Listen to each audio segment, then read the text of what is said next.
దేవుని పరిశుద్ధ నామానికి మహిమ కలుగునుగాక. కొద్దిసేపు మనం దేవుని మాటలు విందాం. కొన్ని వారాలుగా మనం వింటూ వస్తున్నాం ప్రకటన గ్రంథంలో. ఏ సంఘాన్ని చూసినప్పుడు ప్రభు ఏమి అనుకున్నారో తన మనసులో, ఆ సంఘములో మార్చుకోవలసినవి ఏదో, దేవుని సంతోషపరిచిన విషయాలేవో, ఇవన్నీ ఒక్కొక్కటిగా ప్రభు తెలియచేస్తూ ఉన్నారు. అది 2వ అధ్యాయములో ఎఫెసు, స్ముర్న, పెర్గము, తుయతైరా అనే 4 సంఘాలను గురించి మనం విన్నాం. ఈరోజు మనం వినబోతున్న మరొక మాట ప్రకటన గ్రంథం 3వ అధ్యాయం మొదటి వాక్యాన్ని చూద్దాం ఒకసారి. సార్దీసులో ఉన్న సంఘపు దూతకు ఈలాగు వ్రాయుము, 7 నక్షత్రములను దేవుని 7 ఆత్మలను గలవాడు చెప్పు సంగతులు ఏవనగా, నీ క్రియలు నేను ఎరుగుదును. అవేంటంటే, జీవిస్తున్నానన్న పేరు మాత్రము నీకుంది, కానీ నీవు మృతుడవే. ఇక్కడ మనం గమనిస్తాం, సార్దీసులో ఉన్న సంఘపు దూతకు ఈలాగు వ్రాయుము అని. ఈ సంఘానికి ఉండే కొన్ని ప్రత్యేకమైన అనుభవాలను ప్రభు వారికే తెలియచేస్తూ హెచ్చరిస్తాడు. మరొక విషయం ఏంటంటే, లేఖలు అనగా 7 సంఘాలను గురించిన ప్రత్యక్షతలు దేవుడు తెలియచేస్తున్నప్పుడు 6 సంఘాలలో దేవుడు వారిలో ఉన్న మంచి విషయాలను కూడా ప్రస్తావించి వారిని గౌరవించాడు, ఘనపరిచాడు. కానీ ఈ ఒక్క సంఘములో మాత్రం దేవుడు మెచ్చుకోదగిన విషయాలు ఏవి ఆయనకు కనబడలేదట. మరొక మాటలో చెప్పాలి అంటే, దేవుణ్ణి దుఃఖపరిచిన సంఘము అని చెప్పొచ్చు. ఇంకొక మాటలో చెప్పాలి అంటే, జీవన్ మరణాలతో పోరాడుతున్న సంఘం ఇది. జీవించాలా, చావాలా? ఆ సంఘాన్ని గురించి చరిత్రకారులు ఏం చెప్తారంటే, ఆ రోజుల్లో అప్పుడే క్రొత్తగా దేవుని సంఘములోనికి కొన్ని సంస్కరణలు తీసుకొచ్చారట. మీకు అర్థమయ్యేటట్లుగా చెప్పాలి అంటే, దేవుని సంఘం ఆధ్యాత్మికంగా ఎదుగుతూ ఉన్నప్పుడు సంఘం లోకములో ఘనమైనదిగా ఎంచబడుతూ ఉన్నప్పుడు సాతాను ఏదో ఒక రకంగా సేవకుడిని, సంఘాన్ని భ్రమ పెట్టే పరిస్థితులు చూస్తాం మనం. అందుకే చాలామంది అంటారు, ఒకప్పుడు మీలో ఇవన్నీ లేవు కదండి, ఇప్పుడు క్రొత్తగా కనబడుతున్నాయి ఏంటి అంటారు. అప్పుడు దానికి సేవకుడు చెప్పేది ఏంటంటే, అప్పటి కాలం వేరు, ఇప్పటి కాలం వేరు, కాలానుగుణంగా పరిచర్య విధానాలు మార్చబడుతూ ఉంటాయి అని చెప్తుంటారు సేవకులు సహజంగా. అయితే దేవుని వాక్యం ఏం చెప్తుందంటే, కాలానుగుణంగా పరిచర్య నువ్వు చెయ్యి, మంచిదే. దైవజనుడు పౌలు అంటాడు, నేను యూదుల దగ్గరికి వెళ్ళినప్పుడు యూదుల వంటి వాడనయ్యాను, గలిలయుల దగ్గరికి వెళితే వాళ్ళలాగా ఉన్నాను, సుంకరుల దగ్గరికి వెళితే వాళ్ళలా ఉన్నాను, ఎవరి దగ్గరికి వెళితే వారిలా నేను బ్రతికాను, వారిలా ఉండి వారికి సువార్తను ప్రకటించాను అంటాడు. కాలానుగుణంగా నీ పరిచర్య విధానాన్ని మార్చుకుంటూ ప్రజలకు అర్థమయ్యే శైలిలో ఆధ్యాత్మికతను పంచడం తప్పు అని ఏ సేవకుడు అనడు, దేవుడు కూడా దాన్ని వ్యతిరేకించడు. కాకపోతే ఈ సంఘం చేసిన పని ఏంటంటే, ఏదో నూతనమైన సంస్కరణలు దేవుని సంఘంలోనికి తేవాలి అని ఆధ్యాత్మికతను పూర్తిగా విస్మరించేసిందట. జాగ్రత్తగా మీరు వినాలి. క్రొత్త పందాలో దేవుని సేవ చేయడం తప్పు కాదు. దేవుడు నీకు ఇచ్చిన ఆలోచన ప్రకారం చేయి. ఎలా చేయాలి? ఆధ్యాత్మిక పరిధి లోపలే చేయాలి, దాన్ని దాటి బయటకు వెళ్ళకూడదు. దేవునికి స్తోత్రం. అందుకనే మీరు గమనిస్తే మిగిలిన 6 సంఘాలలో ఉండే మంచి సంగతులు చెప్పాడు, కానీ ఈ సంఘంలో ఒక్క మంచిని కూడా దేవుడు చూడలేకపోయాడట. అందుకే నేను ఈ సంఘం జీవానికి మరణానికి మధ్యలో ఊగిసలాడుతుంది. అలాగని పూర్తిగా చచ్చిపోయారా? అలాగని పూర్తిగా ఆధ్యాత్మికతను విస్మరించారంటే లేదు, ఆధ్యాత్మికతలోనే ఉన్నారు. మరొక మాటలో మీకు చెప్పనా, లోకం ఆ సంఘాన్ని చూసినప్పుడు లోకము దృష్టిలో సంఘముగానే కనబడుతుంది. కానీ సంఘములో ఆధ్యాత్మికత కరువైపోయింది. ఇది చూసిన ప్రభు అంటాడు, మీరు మారు మనసు పొందండి, ఆయన ఎప్పుడు వస్తాడో తెలియదు కనుక జాగ్రత్త పడండి, లేకపోతే మీ పేరు జీవ గ్రంథములో నుండి చెరిపివేయబడుతుంది, జాగ్రత్త అని ఆ సంఘాన్ని ఆయన హెచ్చరిస్తున్నట్లుగా మనం చూస్తున్నాం. ఈ 3వ అధ్యాయం 1వ వాక్యం నుండి 6 వాక్యాలు ఉన్నాయి. ఒక్కొక్క మాట నేను క్లుప్తంగా మీకు వివరిస్తాను, జాగ్రత్తగా గమనించండి. మొదటి వాక్యాన్ని మరొకసారి చదవండి. నీ క్రియలు నేను ఎరుగుదును, నీ క్రియలు నాకు తెలుసు. అదేంటంటే, జీవించుచున్నానన్న పేరు మాత్రమున్నది, కానీ నీవు మృతుడవే. దీన్ని మనకు అర్థమయ్యే వాక్య భాషలో చెప్పాలి అంటే, తిమోతికి రాసిన 2వ పత్రిక 3వ అధ్యాయం 5వ వాక్యం చూద్దాం ఒకసారి. అక్కడికి రండి. పైకి భక్తి గల వారి వలె ఉండి దాని శక్తిని ఆశ్రయించని వారు, జీవిస్తున్నానన్న పేరు మాత్రం ఉంది కానీ నీవు మృతుడవే. ఆ సంఘాన్ని ప్రభువు హెచ్చరించడానికి ఒక బలమైన కారణం ఏంటంటే, మృతతుల్యమైన పరిస్థితులు సంఘములో దేవునికి కనబడ్డాయట. ప్రభు చూసినప్పుడు సంఘంలో ఉన్న వాళ్ళందరూ ఆరోగ్యంగా ఉన్నారు, కానీ వారి ఆధ్యాత్మిక జీవితంలోనికి తొంగి చూసినప్పుడు ఆ లోపల శక్తి కనబడలేదు దేవునికి. పైకి ప్రార్థనా పరుల వలె కనబడుతున్నారు, పైకి దేవుని యందు భయభక్తులు కలిగిన వారిలాగానే కనబడుతున్నారు, కానీ లోపల ఆ శక్తి కనబడడం లేదు, దేవుని శక్తి కనబడడం లేదు. ఇది చూసిన ప్రభు అంటాడు, ఒరే మీరు జీవిస్తున్నారు కానీ మీరు చచ్చిన స్థితిలోనే ఉన్నారు. ఇంకా నీ మీద ఈ తప్పును ఒకటి మోపాల్సి ఉంది. నేను నీ క్రియలన్నీ నాకు తెలుసు, ప్రతి క్రియలో కూడా జీవము లేకుండా నువ్వు బ్రతుకుతున్నావు. అందుకే నేను మీకు చెప్పాను ముందే, ఈ సంఘం పోరాడుతుంది దేంతో? ఎక్కడ పోరాడుతుందంటే జీవం మరణాల మధ్యలో పోరాడుతుంది. సంఘంలో ఉంటూనే చచ్చిన స్థితిలో ఉన్నారని ప్రభు అంటున్నాడు కదా. అసలు వాళ్ళు ఎలా ఉంటారు? మీకు ఒక 2-3 విషయాలు చెప్తాను. లూకా సువార్త 15వ అధ్యాయం 24వ వాక్యం చూడండి ఒకసారి. ఈయన కుమారుడు చనిపోయి మరలా బ్రతికెను, తప్పిపోయి దొరికెను. ఇప్పుడు ఆ చిన్న కుమారుడు సచ్చి బతికాడా, బయటికి వెళ్ళి మరలా వచ్చాడా? తండ్రిని విడిచిపెట్టి పారిపోయాడు, మరలా తండ్రి దగ్గరికి వచ్చాడు. ఇప్పుడు తండ్రి ఏమంటాడు? ఈయన కుమారుడు చనిపోయి బ్రతికాడు, మరలా వాళ్ళు తప్పార్థం చేసుకుంటారేమోనని తప్పిపోయి దొరికాడు అంటాడు. ఇప్పుడు తండ్రి ఉద్దేశం ఏంటంటే, వీడు నాతో కలిసి ఉన్నంత వరకు వీడు బ్రతికున్నట్లే, నాతో సహవాసంలో ఉన్నంత వరకు వీడు బ్రతికున్నట్లే. ఎప్పుడైతే తండ్రితో ఉన్న సహవాసానికి వీడు దూరం అయిపోయాడో, వీడు చచ్చిన స్థితిలోకి వెళ్ళిపోయాడు. అందుకనే మరలా చాలా స్పష్టంగా వచ్చిన తర్వాత వాడిని పిలిచి తండ్రి అంటాడు, వీడు చచ్చిపోయి మరలా బ్రతికాడు. అంటే అర్థం ఏంటంటే, నీవు ఎప్పుడైతే తండ్రికి దూరం అయిపోతావో, ఆధ్యాత్మిక సహవాసానికి దూరం అయిపోతావో, నువ్వు ఏ స్థితిలోకి వెళ్ళిపోయినట్లు? చచ్చిన స్థితిలోకి వెళ్ళిపోయినట్లు. మీకు అర్థమయ్యే భాషలో చెప్పాలి అంటే, నువ్వు వెళుతున్న మార్గము నుండి ఎప్పుడైతే నువ్వు ప్రక్కకు తప్పించబడతావో, తప్పుకుంటావో, తప్పిపోయిన ప్రతి ఒక్కరూ చచ్చిన స్థితిలో ఉన్నట్టే. 2వ మాట కూడా మీరు చూడండి. తిమోతికి రాసిన 2వ పత్రిక 3వ అధ్యాయం 4వ వాక్యం. దేవుని కంటే సుఖానుభవము ఎక్కువగా ప్రేమించువారు. తిమోతి 1వ పత్రిక 5వ అధ్యాయం 6వ వాక్యం.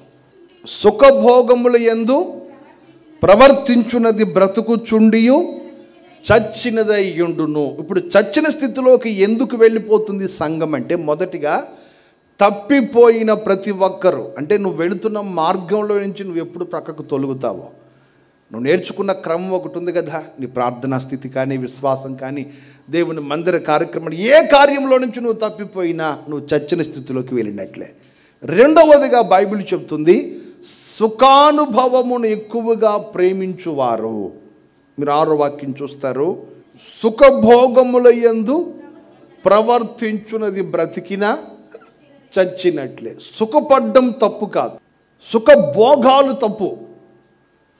మీకు అర్థమయ్యే భాషలో చెప్పాలి అంటే, మన స్థితికి మించి మనము ఏది అనుభవించడానికి చూడకూడదు. స్తోత్రం. నువ్వు సుఖపడ్డం తప్పు కాదు, కానీ సుఖపడుతున్న క్రమములో నీ ఆధ్యాత్మిక పతనం వైపు వెళ్ళిపోతున్నామేమో కూడా జాగ్రత్త పడాలిగా. దేవునికి స్తోత్రం.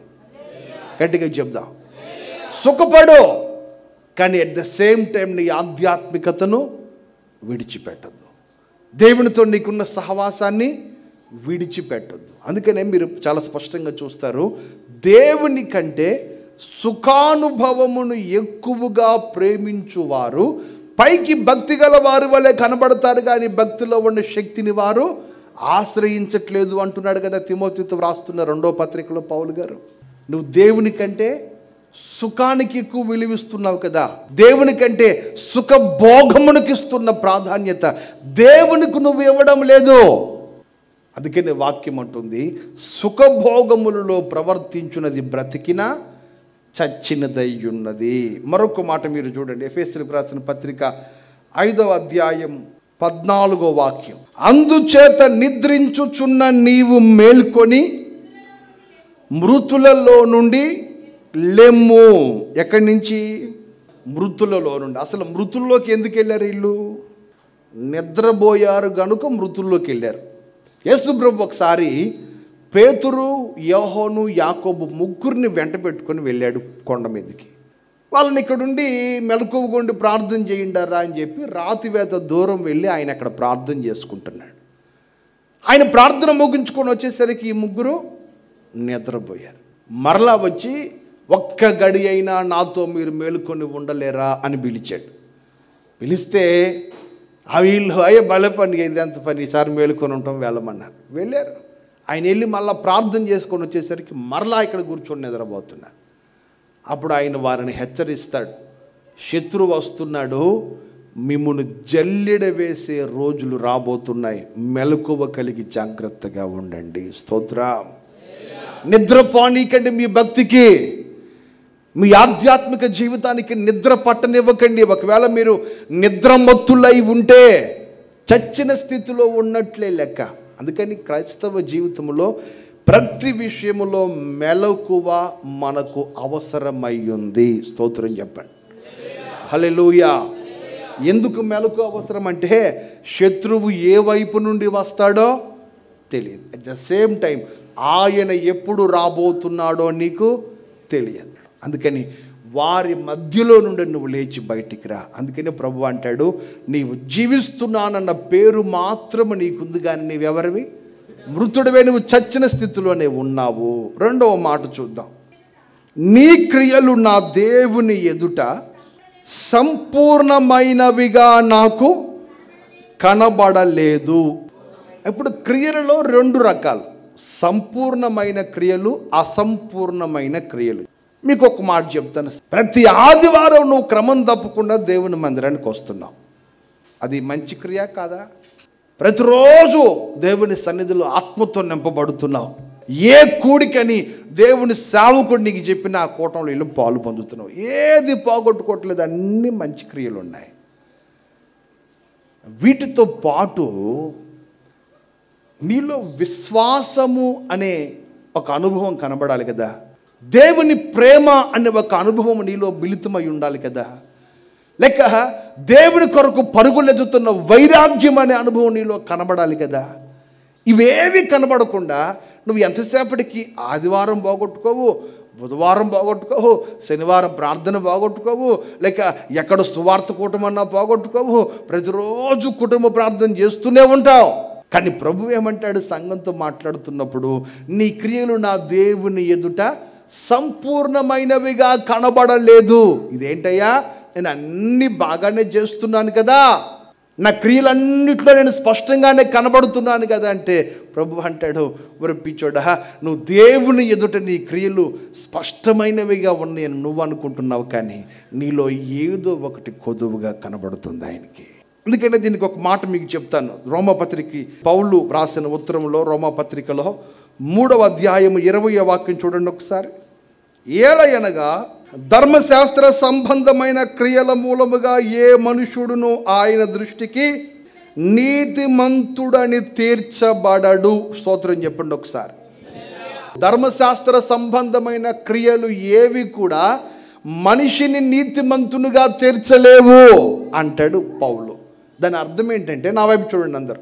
ఇప్పుడు ఈ ధర్మశాస్త్ర సంబంధమైన క్రియలు అంటే భౌతికంగా కనబడేవి. అందుకని యేసు ప్రభు కొన్ని సందర్భాల్లో ప్రసంగం చేస్తున్నప్పుడు ఆయన వాళ్ళతో చెప్తాడు ఒక మాట, మీరు సోపులో, జీలకర్రలో, పుదీనాలో మీరు నమ్మకంగా దశంభాగం ఇస్తున్నారు, మీ క్రియలని నాకు బాగానే కనబడుతున్నాయి, కానీ వీటికంటే ముఖ్యమైన విశ్వాసమును, కనికరమును, ప్రేమను మీరు వెంటాడడం లేదు అంటాడు. అప్పుడు వీళ్ళు అడుగుతారు, అయ్యా మరి ఆపేసి వీటిని చేయమంటావా అంటే ప్రభు అంటాడు, అవి ఆపడం కాదు, వాటితో పాటు వీటిని కూడా మీరు కొనసాగించండి. నువ్వు క్రియాపూర్వకంగా కనబడేటట్లు చేస్తున్నావు చూడు, వాటిని కొనసాగించు, వాటిని ఆపొద్దు. వాటితో పాటు ఇప్పుడు చెప్పండి, న్యాయమును, కనికరమును, విశ్వాసమును కలిగి వాటిని చేయండి. దేవునికి స్తోత్రం. నీ క్రియలు ఆయన ఎదుట సంపూర్ణమైనవిగా నాకు కనబడలేదు అంటే అర్థమేంటి?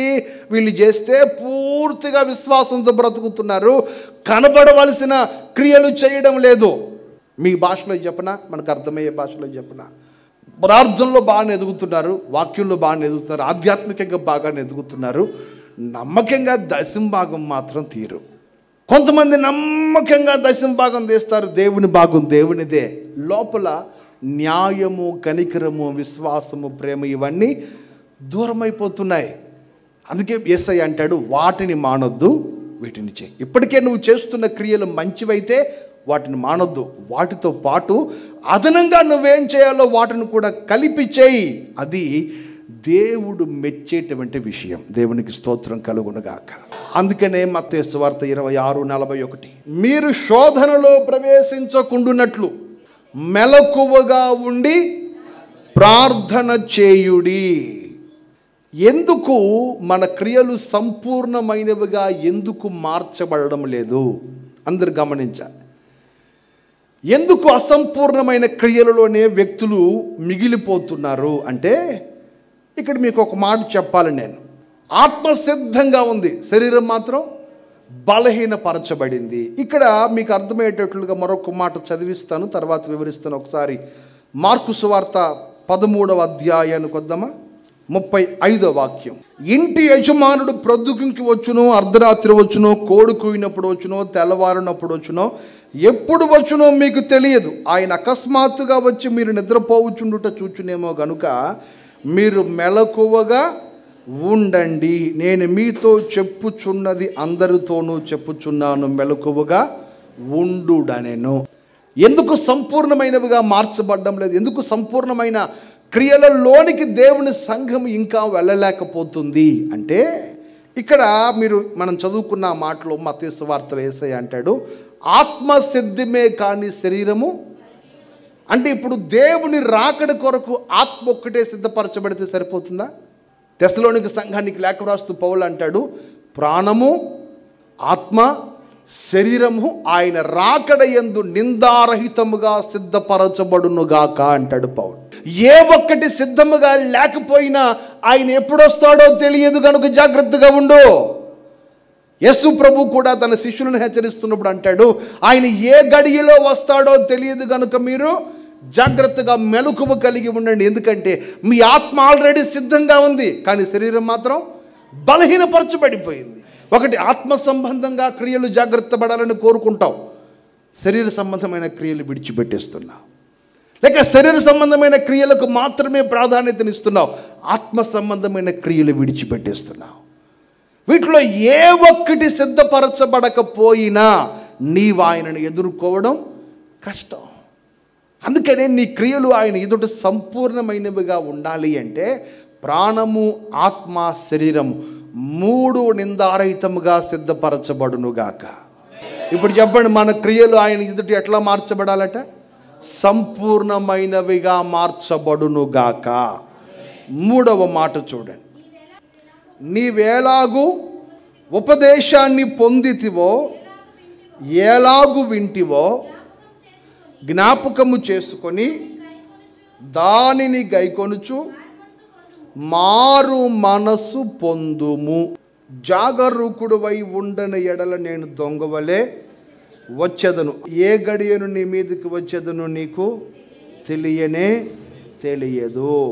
ఇది లోకములో ఉన్నవానికి చెప్పే సువార్త కాదు. ఎవరికి చెప్తున్నాడు ఈ మాట? సంఘములో ఉన్న వారికి చెప్పే సువార్త ఇది. సంఘం వెలుపల ఉన్న వాడికి మారు మనసు పొందురా అంటే, మరి నీ తాగుబోతనాన్ని విడిచిపెట్టరా, వ్యభిచారాన్ని విడిచిపెట్టరా, దొంగతనం విడిచిపెట్టరా, నీ లోక సంబంధమైన క్రియలను విడిచిపెట్టి మారు మనసు పొందురా అని చెప్తాం లోకంలో ఉన్నవాడికి చెప్పేటప్పుడు. మరి సంఘానికి చెప్పేటప్పుడు మారు మనసు పొందని ఎందుకు చెప్తున్నాడు? ఎందుకు మారు మనసు పొందాలని ఆయన కోరుకుంటున్నాడు అంటే, ఇప్పటికే నీ మనసును ఎన్నోసార్లు నేను పరీక్షగా చూశాను, కానీ నీ మనసులో ఎక్కడా దేవునికి చోటు లేదు. కానీ నువ్వు ఎక్కడున్నావు? సంఘంలోనే ఉన్నావు, కానీ దేవునికి చోటు నీ మనసులో లేదు. అందుకని ఇప్పుడు నువ్వేం పొందాలి? మారు మనసు పొందాలి. ఎందుకు మారు మనసు పొందాలి? ఏ గడియలో ఆయన వస్తాడో దొంగలాగా నీకు తెలియదు. ఇప్పుడు చాలామంది ఏమనుకుంటారంటే, ప్రభు రాకడ ఇప్పట్లో ఉండదులే, ఆ మధ్య ఒకరిని బాప్తిసం పొందరా అంటే, ఆ ప్రభు రాకడ ఇప్పుడప్పుడే రాదు కన్నా, ఎట్లా చెప్పగలవన్నా? అంతటా అందరూ సువార్త ప్రకటించబడితేనే కదా రాకడొచ్చేది. అప్పుడు దాకా యేసయ్య రాళ్లే అన్నాడు. సరేరా, నువ్వు అన్నది కరెక్టే, ఈలోపు నువ్వు పోతే ఆలోచించావా? అందుకని సామెతల గ్రంథకర్త అంటాడు ఒక మాట, ఒకసారి మీరు చదవండి ఆ మాట, అవసరం మనకది. 29వ అధ్యాయం 1వ వాక్యం. ఎన్నిసార్లు గద్దించిన లోబడని వాడు మరి తిరుగు లేకుండా ఎట్లా అవుతాడట? మారు మనసు పొందండి, మారు మనసు పొందండి అని సంఘంతో ఎందుకు చెప్తున్నాడు ఆయన అంటే, ఎన్నిసార్లు చెప్పినా ఒకవేళ నువ్వు వినకపోతే హఠాత్తుగా నాశనము నీ మీదకు వస్తుంది, జాగ్రత్త. ఒకసారి మీరు తిమోతి మొదటి పత్రిక 6వ అధ్యాయం 20వ వాక్యం చూడండి. నీకు అప్పగించబడిన దానిని కాపాడు అన్నాడా? ఎన్నిసార్లు చెప్పినా విననోళ్ళని వాడు హఠాత్తుగా నశించిపోతాడు, జాగ్రత్త. అందుకు మారు మనసు పోదు.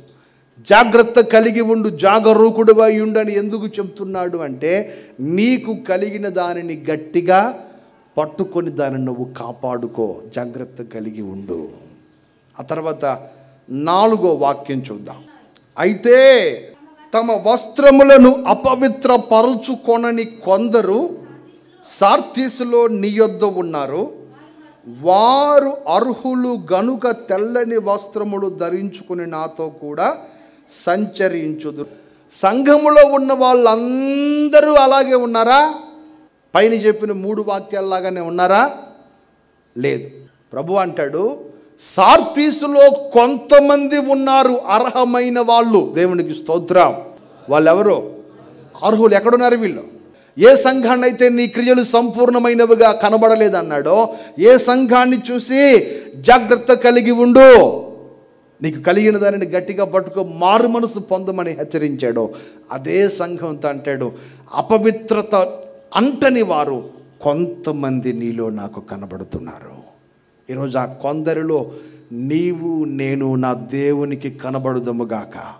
చెప్పండి ఆమేన్. చివరి మాట ఒక్కటి చూడండి, 5వ వాక్యం ఒక్కటి చదవండి, మనం ప్రార్థన చేసుకుందాం. జీవ గ్రంథములో నుండి అతని పేరు ఎంత మాత్రమును తుడిపి పెట్టక నా తండ్రి ఎదుటను ఆయన దూతల ఎదుటను అతని పేరు ఒప్పుకొందును. జీవ గ్రంథములో పేరు వ్రాయబడిన తరువాత మరలా చెరిపేస్తాడా? చెరుపుతాడు అంటే దానికి ఆధారం ఏంటి? కొన్ని చెరపుడు అంటే దానికి వాక్యాధారం ఏంటి? ఇశ్రాయేలు ప్రజలందరినీ నాశనం చేసేస్తాను, నువ్వు ప్రక్కకు రా, వాళ్ళందరినీ చంపేస్తాను, నేను ఒక్కడినే కాపాడుతానంటే మోషే అంటాడు, కాపాడితే అందరినీ కాపాడు, చంపితే అందరినీ చంపే. ఒకవేళ అట్లా కుదరదంటే జీవ గ్రంథంలో నుంచి నా పేరు చెరిపే అంటున్నాడు దేవుడిని. చెరిపేయడానికి కూడా ఆయనకి అధికారం ఉంది. ఈ సంఘాన్ని హెచ్చరిస్తుంది అదే. అతని పేరు ఎంత మాత్రమును చెరిపివేయను, అతని పేరు జీవగ్రంథంలో ఉన్నిస్తాను.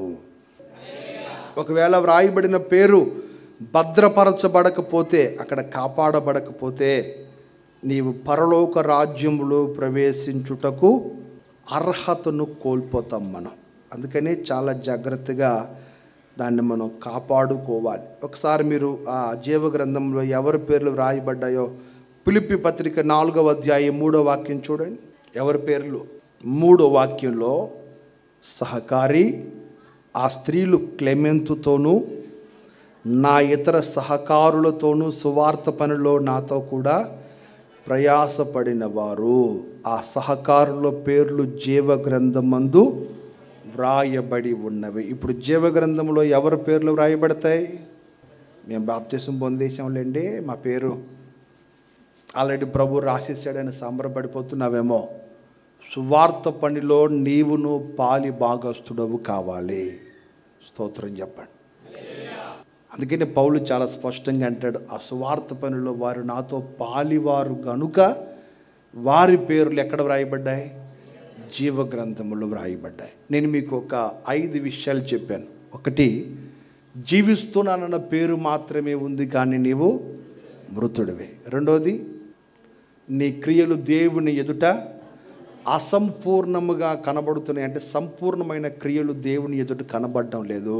మూడవది, మారు మనసు పొంది నీకు కలిగిన దాన్ని జాగ్రత్తగా పట్టుకో. నాలుగవది, శేషములో నీవు కనబడాలి దేవునికి, సంఘములో కాదు, సంఘములో దేవుని కొరకు మిగిలిన గుంపులో నీవు కనబడాలని ప్రభువు కోరుకుంటున్నాడు. ఐదవది, మన పేర్లు జీవగ్రంథమందు చెరిపివేయబడకుండా మన క్రియలను కాపాడుకుందుముగాక. ఒకవేళ అక్కడ పేరు చెరిపివేయబడితే అక్కడ అడుగు పెట్టడానికి ఉన్న అర్హతను మనము కోల్పోతాం. ఆ స్థితి రాకమునిపే జాగ్రత్త పడదాం. ఈ సంఘము ద్వారా దేవుడు మనల్ని హెచ్చరించిన ఈ ప్రతి మాటను బట్టి అందరం ఒక్కసారి మన 2 చేతులు ఊపుతూ బిగ్గరగా ప్రభువుకు స్తోత్రం చెప్దాం. మోకరించని ప్రార్థన చేసుకుందాం. ప్రేమ కలిగిన తండ్రి, పరిశుద్ధుడైన దేవానికి స్తోత్రాలు నాయన. ఇంతవరకు సంఘముతో మీరు తేటగా మాట్లాడారు నాయన. ప్రతి మాటను బట్టి నీకు కృతజ్ఞతాస్తుతులు చెల్లిస్తున్నామయ్యా. అయ్యా, మేము బ్రతికి ఉన్నాము అని అనుకుంటున్నామేమో, కానీ ఒకవేళ మేము చచ్చిన స్థితిలో ఉన్నామేమో. ఆత్మీయంగా నాయన మేము చచ్చిన స్థితిలో ఉండకుండా నాయన అయ్యా మమ్మల్ని అయ్యా నీ కృపలో జ్ఞాపకం చేసుకొని నాయన నిద్రించే స్థితిలో మేము ఉండకూడదు ప్రభువా. అయ్యా, అపవిత్రతను అంటకుండానైనా మమ్మల్ని మేము జాగ్రత్త చేసుకుంటున్నాయన. ఆత్మీయంగా ఒక ఉన్నతమైన స్థితిలో మేము ఉంటున్నాయన. అయ్యా, మీరు అక్కడికి మేమందరం కూడా సిద్ధపడడానికి మీరు సహాయం చేయండి అయ్యా. ఏమాత్రమునైనా జీవగ్రంథములో నుండి మా పేర్లు తుడిచివేయబడే స్థితిలో మేము ఉండొద్దు ప్రభువ. అయ్యా అయ్యా, నీ పని ఏం చేస్తున్నామో ఆ పని సంపూర్ణంగా చేయటకు సహాయం చేయండి. ఇటు స్థితిలో మమ్మల్ని అందరినీ ఉంచమని అయ్యా మరొకసారి నీ మాటలందించి నీ దాసుని బట్టి నీకు వందనాలు చెల్లించుకో. నన్ను మమ్మల్ని మీ కృప కలిగిన హస్తాలకు అప్పగించుకుంటూ నజరేయుడైన యేసు నామములో ప్రార్థించి అడిగి వేడుకుంటున్నాము తండ్రి. ఆమేన్.